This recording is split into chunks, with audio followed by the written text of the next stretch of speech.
going on, everyone? Welcome to the final part of this week's episode of the Quest for the Green Bowl, the Rise of Ralu Azath.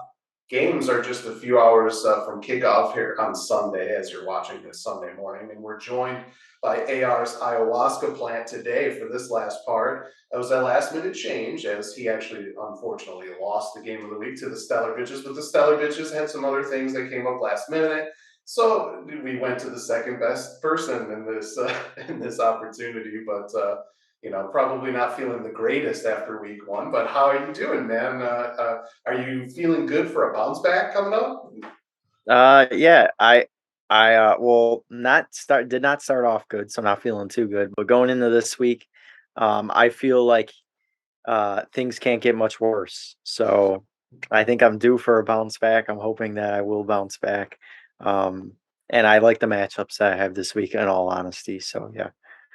Yeah, and hopefully you're not too affected by Dracos. Maybe that's what happened. Maybe Yeah. your mom got messed with. I don't know. But you're one of two league rookies into this league this year. What are your thoughts so far joining the league? I told you before you joined it.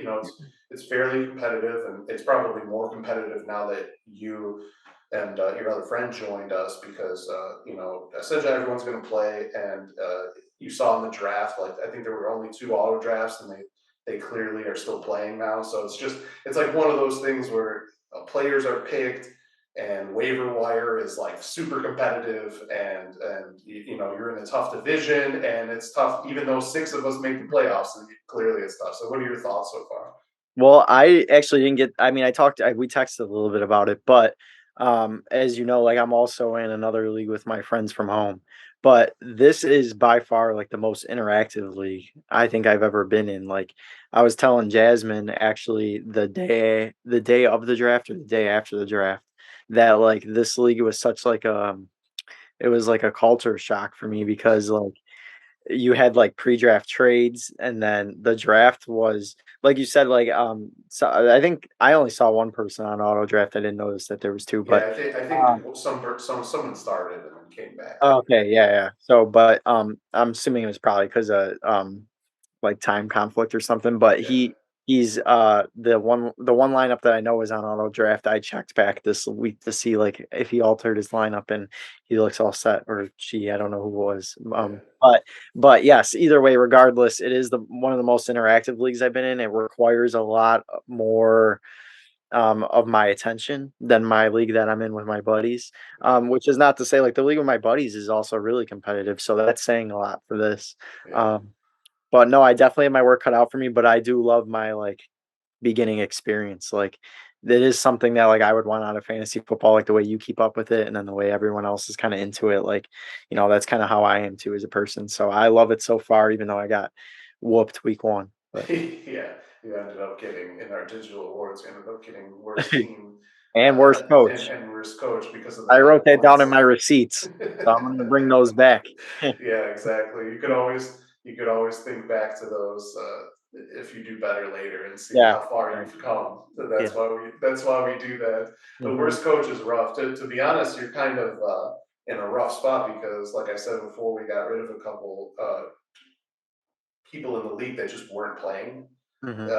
So like buys would come, injuries would happen, they'd leave in zeros too much. So they were getting worse coach like all the time because of that, like if you're gonna leave zeros, you're getting worse coach.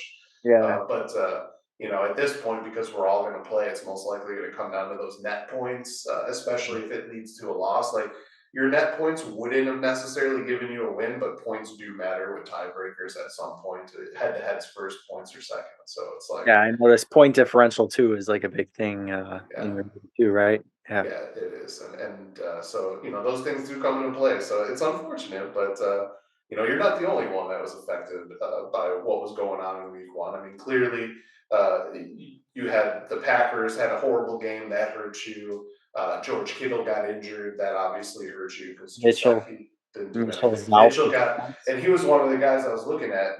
If you saw my previews last week, like Yeah. I thought Mitchell was one of the guys that was going to be your X factor, especially the Bears have given up touchdowns to running backs in the past. But it's just he got injured, you only get those 4 points, and that changes the whole dynamic. And it's not like the stellar bitches ran away with it, like had a low scoring game as well, technically. So Right. it's one of those things that goes week to week. But there were some things that happened, and I think there were some people that uh, started making headlines from these things as they do every year. We have the overreactions, maybe some underreactions on some other things. So for this episode with you, I wanted to kind of go over some of these things and get your Right. thoughts on some of these headlines, whether you think we should care about them or if it's just useless. So let's get to the headlines.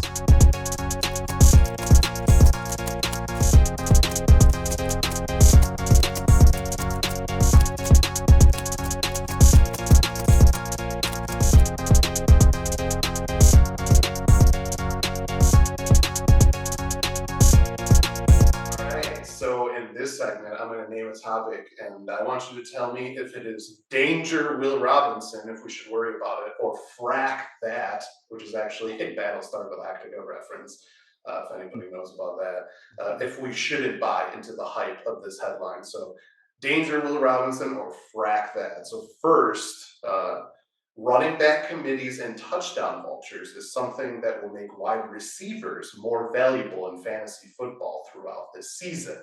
What are your thoughts on that? Danger, Will Robinson. I agree with that. I think that well, both and I think last year the difference was like in fantasy, it was kind of a polar opposite. Like running backs had a good year, but there were very few. Like Derrick Henry went down, so that kind of changed the alter things as far as scoring goes for running backs last year. And wide receivers really were the main, like obviously Cooper Cup, Devontae Adams. Like you talking about guys that changed people's teams. Cooper Cup was in on my team last year for my friends league, and I lost in the championship. But regardless of that, I do think that is a danger that I did worry about. But it also is like you need someone that you can rely on as a running back, um, and and I think as that kind of as the year progresses, running backs will kind of separate themselves from wide receivers as far as value goes.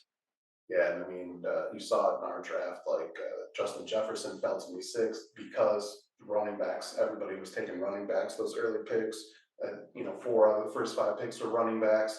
And it's clearly, and then by the time you get to the third round, it's like all the running backs are gone. It's like, who do I take? So if you took a running back in those first 2 rounds, you probably weren't taking a second one till later because it was Yeah. just so many other guys were valued over. And There was a huge drop off too at running back. That was the thing.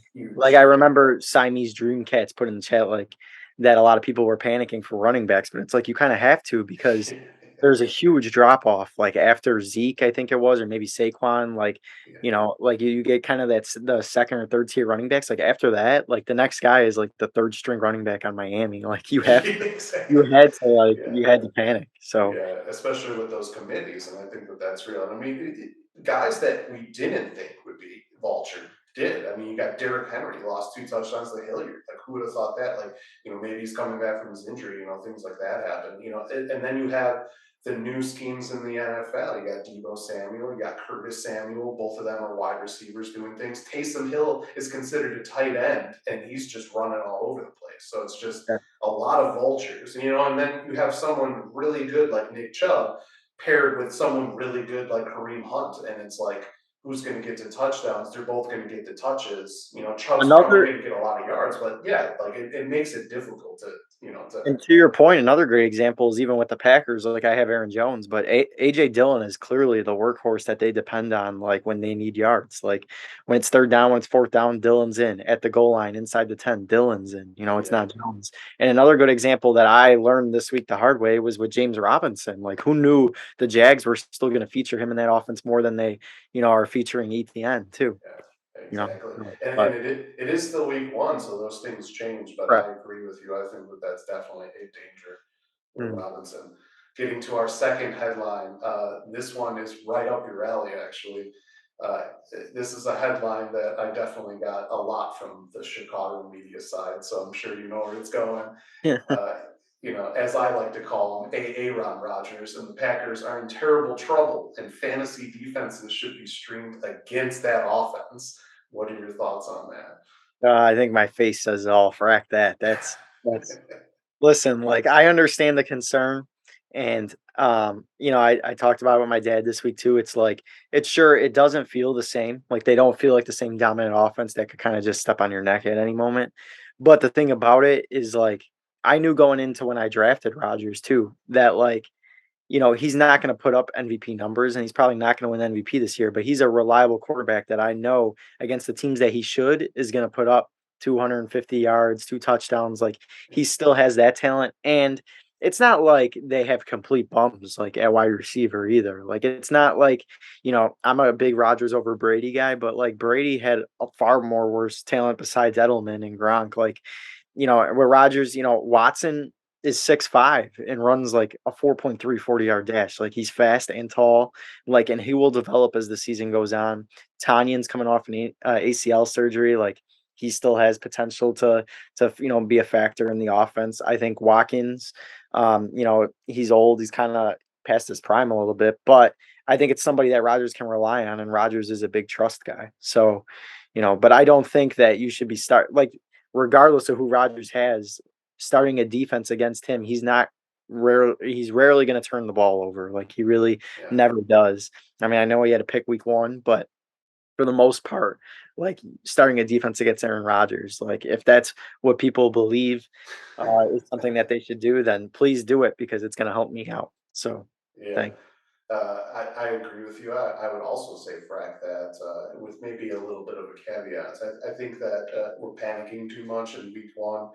They do have a lot of young people. They had injuries. Obviously, Lazard wasn't Yeah, there. And I know right. Lazard, we talked about this kind of independently. Lazard's not going to be like crazy wide receiver, like prototypical number 1 wide receiver, but he's got a rapport with Rodgers, and he didn't have him right away. Suddenly, Rodgers is playing with a bunch of rookies. And also, and this will actually go into our next headline later, but I do have to say that when you're not playing a lot in the preseason, like, where's the chemistry? This happens a lot in the NFL. So keeping that in mind, I think that there are some instances where you might want to think about streaming a fantasy defense against the Packers. It depends on the matchup, it depends on the team. If the Packers go to a more run heavy and they have to play a defense that's really good at stopping the run, I wouldn't be afraid of the Packers like maybe in the past. Yeah. It's like No, I agree. I agree with the caveat. Like, I could see that. And there are certain defenses that probably scheme up better against the Packers, and I would agree with that. But most of those defense that we're talking about are defenses you would be starting anyways, yeah, regardless if they were playing the Packers or that's a not. good And also, like, let's not forget, like, yeah, they got beat 23-7, but they left 14 points on the board. They got stopped on 4th and goal at the 1, and Watson dropped the first play from scrimmage that we had on offense this year. What was a walk-in 75-yard touchdown. We're talking about a completely different game yeah, if 2 of those plays happened, but they didn't. So, yeah, I crack understand. that. Yeah. Go into our last headline that we're getting to, and I think this one is one a lot of people would debate because there's a lot of things on both sides of it. But the new trend of not starting stars in the preseason is actually leading to more early season injuries and more inconsistency at the start of the season for the first, 3 or 4 games is kind of what the average is from these articles. And just to run down a few things before I get to your opinion, I mean, Keenan Allen got a soft injury, soft tissue injury. Obviously Mitchell and Najee Harris got banged up right away, knee problems. Dak Prescott got injured. It's not necessarily like, but maybe he wasn't playing well in that game, and that Yeah. then he injures his thumb. You never know. T.J. Watt had that pectoral thing come out of nowhere, and like he was playing like a maniac, like a man possessed. Godwin still has his hamstring injury stuff. Just recently, that came out. Pittman has quad that came up in practice. So a lot of crazy injuries that are like things that you would think that happen because somebody's not like ready yet. And now they're putting in 110%. Those soft tissue injuries and like knee injuries, things like that, they tend to come from that. So, just what are your thoughts on that headline? That it's actually bad that the stars aren't playing anything in preseason. Danger Will Robinson on that, but also, like, it's tough. because I'm kind of on both sides. Like I understand from the organizational standpoint, it's because like there's a 17 week season, basically 17 games, 18 weeks, but like that you have to prepare to have those guys last you at least 17 games. And there's other teams that with usually those star players are looking at the playoffs, looking at potential Super Bowl run. Like that's a lot of games and a lot of wear and tear on these guys. Then I understand not playing them in the preseason because it's like now you're talking about playing, even if they play two preseason games, you're talking about potentially playing 25 games a year. That's Yeah, lot on an NFL football player. it And is. so I understand it, but I also think that, then you have to expect the first couple weeks to be sort of like, you know, you don't have your identity yet and those guys are going to start out slow. Or like I knew going into week one. Like, I mean, it's crazy what Mahomes did and a lot of, other guys. There were some people in our league that put up, 130 something points. But like I knew for the most part, league spread, like league wide, it was probably going to be a lot of low scoring because those guys are not going to put up crazy points week one. No one really does. That's why week one's always the best week because there's so many upsets. Like, Yeah. and it showed this week.